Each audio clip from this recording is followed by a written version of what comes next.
नमस्ते दोस्तों, कथा निधि चैनल पर आपका बहुत बहुत स्वागत है। हमारी आज की कहानी है मालती जोशी द्वारा लिखित खेल और खिलौने। मालती जोशी के नाम के लिए किसी परिचय की जरूरत नहीं है।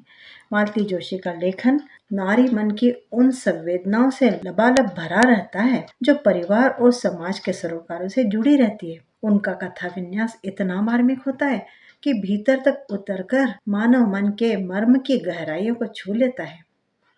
तो आइए चलिए शुरू करते हैं कहानी खेल खिलौने। मामा जी अभी हाल ही में अमेरिका से लौटे थे। पंकज के यहाँ जब वे मिलने के लिए आए तो अपने साथ ढेर की ढेर चीजें लेते आए थे। एक टेप रिकॉर्डर, एक मिक्सर, एक टोस्टर और जाने क्या क्या। मम्मी के लिए नायलॉन की साड़ियाँ और सेंट, पापा के लिए टेरिलिन शर्ट्स और इलेक्ट्रिक शेवर तथा बड़े भैया के लिए बढ़िया सा कैमरा लेकर आए थे। पंकज और पम्मी भी घाटे में नहीं रहते। पंकज के लिए एक रेलगाड़ी थी जो पटरियों पर चलती थी और चलते समय विटकल विटकल वाला गीत भी बजता था। पम्मी की गुड़िया भी बहुत प्यारी थी। इतनी बड़ी थी कि पड़ोस की आंटी के बबलू की तरह थी। पर यह पालने में पड़ी नहीं रहती थी, बल्कि चाबी देने पर अपनी सफेद झालरदार फ्रॉक को उठाकर गोल गोल नाचती थी। नाचते हुए उसके भूरे सुनहरे बाल और नीली नीली आंखें और भी सुंदर लगती। खिलौने हाथ में आते ही वे दोनों खुशी से झूम उठे। बड़े से पैकेट को गोद में उठाए सीढ़ियों की ओर लपके ही थे कि मम्मी की गरज सुनाई दी। ए, खबरदार, जो गली मोहल्ले में जाकर इनकी नुमाइश की, वह बंदर सेना अभी इकट्ठी हो जाएगी और एक दिन में सत्यानाश करके रख देगी खिलौनों का। बढ़े हुए पांव जहां के तहां रुक गए। तब बच्चों को भान हुआ कि यह तो मामा जी थे जिनकी बदौलत खिलौने हाथ लग भी गए। मम्मी का वश चलता तो कब से अलमारी में बंद हो गए होते और तभी निकलते जब मम्मी की सहेलियों के सामने उनका प्रदर्शन करना होता। खिलौने मिल गए हैं इसी को गनीमत जानकर बच्चे घर ही में खेलने लगे। सोचा, मम्मी बेचारी ठीक ही तो कहती है, इतने महंगे खिलौने भला कोई रोज रोज खरीद सकता है, और फिर क्या पता ये यहाँ मिले भी या नहीं मिले। सच देखा जाए तो खिलौनों की खुशी आधी ही रह गई थी। मामा जी के अमेरिका जाने की बात को लेकर अक्सर पंकज क्लास में रौब झाड़ा करता था। उनके लौट आने की भी उसने बड़े हर्ष और गर्व के साथ घोषणा की थी। तब से सभी दोस्तों की उत्सुकता बनी हुई थी कि मामा जी पंकज के लिए क्या लाएंगे। पंकज जब तक स्कूल में होता, रेलगाड़ी का रहस्य मन के बाहर आने को कुलबुलाता रहता, पर मम्मी की डांट का डर जो सिर पर हमेशा सवार रहता। मम्मी तो इन दिनों गुड़िया की ही होकर रह गई थी। मम्मी ने कई बार गुड़िया को ढंग से सहज कर रख देना चाहा, पर पम्मी के आगे एक न चली। फिर भी पम्मी की खुशी जैसे अधूरी थी। वह रीता, अंजू, बबली, सुषमा सबको गुड़िया दिखाना चाहती थी। उनकी प्रशंसा सुनना चाहती थी। उनकी ललचाई आंखों में ईर्ष्या की चमक देखना चाहती थी। पर मम्मी की वजह से यह सब कुछ हो नहीं पा रहा था। 8 दिन तक बच्चे बड़ी समझदारी से खेलते रहे, लेकिन फिर अपने आप से खेलकर वे तो उबने लगे। नए खिलौना का मोह भी तो छूटता न था और घर की चार दीवारी में दम भी घुटता था। तो इस पर सितम यह कि पाबंदियां सिर्फ उन्हीं पर थी। मम्मी इन 8 दिनों में अपनी नई साड़ियां दिखाने के लिए शहर के हर परिचित घर में हो आई थी।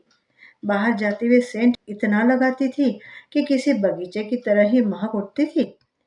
पापा रोज नए नए शर्ट्स पहनकर दफ्तर जाते। करंट लगने के डर से शेव तो रोज की तरह रेजर से ही बनाते, पर हर आने जाने वाले के सामने इलेक्ट्रिक शेवर का प्रदर्शन जरूर करते। भैया आए दिन घर वालों की, कुत्ते बिल्लियों की, दूध वाले की, धोबी की, सब्जी वाले की तस्वीरें उतारते रहते। आधी से ज्यादा तस्वीरें काली स्याह हो गई थी और उनकी धुलाई का बिल देखकर पापा बौखला उठे थे। टेप रिकॉर्डर ड्राइंग रूम की शोभा बना हुआ था और उसमें पड़ोस के बबलू के रोने से लेकर तो मिश्रा आंटी के बेसुरे गाने तक सबकी आवाजें रिकॉर्ड हो चुकी थी।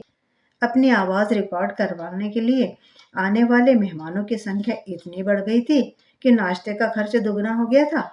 हर फटीचर गायक की रिकॉर्डिंग के समय और तो और चुप्पी साधे रहना पड़ता था। यह और एक मुसीबत थी। गरज यह कि मामा जी की लाई हुई हर चीज का खुलेआम प्रदर्शन हो रहा था। सिर्फ इन दोनों के खिलौने ही थे जिन्हें दरवाजे के बाहर झांकने का हुक्म न था। उस दिन मम्मी रोज की तरह किसी रिश्तेदार के यहाँ गई हुई थी। पापा दफ्तर में थे और भैया कॉलेज में। ऑनलाइन क्लियर जानकर पम्मी गुड़िया को लेकर गैलरी में जा खड़ी हुई। नीचे मिश्रा जी के आंगन में बच्चों की हमेशा की तरह हुड़दंग मच रही थी। पम्मी आजा, नदी पहाड़ खेलेंगे, रीता ने चिल्लाकर कहा। पम्मी जाने के लिए सोच ही रही थी कि अंजू ने कहा, तेरे हाथ में क्या है पम्मी? गुड़िया? हाँ, गुड़िया है, नाचने वाली। मामा जी लाए हैं, ऊपर आओ तो दिखाऊं, पम्मी ने जवाब दिया। पम्मी के कहने भर की देर थी। रीता, अंजू, बबली, सुषमा, दिनेश, पप्पू सारी मंडली ऊपर चढ़ आई। पम्मी ने दरी बिछाकर गैलरी में ही सबको बिठाया, फिर चाबी भरकर गुड़िया को छोड़ दिया। उसके थिरकते गुलाबी पांव, लहराता सफेद फ्रॉक, मटकती हुई नीली आंखें और उड़ते हुए सुनहरे बाल, सब कुछ इतना सुंदर और अद्भुत था कि बच्चे आनंद और आश्चर्य से विभोर होकर तालियां पीटने लगे। उनके इस आनंद को देखकर पम्मी ने एक अपूर्व संतोष का अनुभव किया। दर्शकों के बार बार आग्रह करने पर गुड़िया को एक बार फिर नाचना पड़ा, फिर एक बार और फिर एक बार। पंकज दरवाजे में खड़ा था। पम्मी की गुड़िया की लोकप्रियता वह सह नहीं सका। चुपके से अपनी रेल उठा लाया और फिट करने के बाद बोला, इधर देखो मेरे पास क्या है। बस सभी की आंखें उसकी ओर उठ गई। अरे यह तो सचमुच की रेल है। अरे यह तो गाती है। देख तो, पटरियां भी है, बिल्कुल असली जैसी। फिर एक बार तालियां, फिर एक बार और चलाने का आग्रह। बच्चों को समझ में नहीं आ रहा कि गुड़िया का नाच देखे या रेलगाड़ी। कोई गुड़िया के बाल छूकर देखना चाहता था तो कोई उसके फ्रॉक पर हाथ फेर रही थी। किसी को उसके जूते पसंद आ गए थे, कोई पटरियां उठाकर देख रहा था, कोई डिब्बों की बनावट को परख रहा था, तो कोई इस संगीत का रहस्य जानना चाहता था। सभी बच्चे इतने डूबे हुए थे कि सीढ़ियों की आहट का उन्हें पता ही न चल सका। यह क्या हो रहा है? मम्मी की गरजदार आवाज ने सबको धरती पर ला खड़ा किया। कर ली ना भीड़ इकट्ठा, सारी चीजों का कल्याण कर लोगे, सत्यानाश कर डालोगे, तभी तुम लोगों को चैन आएगा। लाख छोटे थे पर बच्चे मान अपमान खूब समझते थे। पलक झपकते ही वह सारी गैलरी खाली हो गई। पंकज और पम्मी चुपचाप अपने खिलौने समेटते रहे और मम्मी की डांट सुनते रहे। काफी देर तक पम्मी कमरे में गुमसुम बैठी रही। एकाएक रेल की सी ऊंची सीटी ने उसके कान खड़े कर दिए।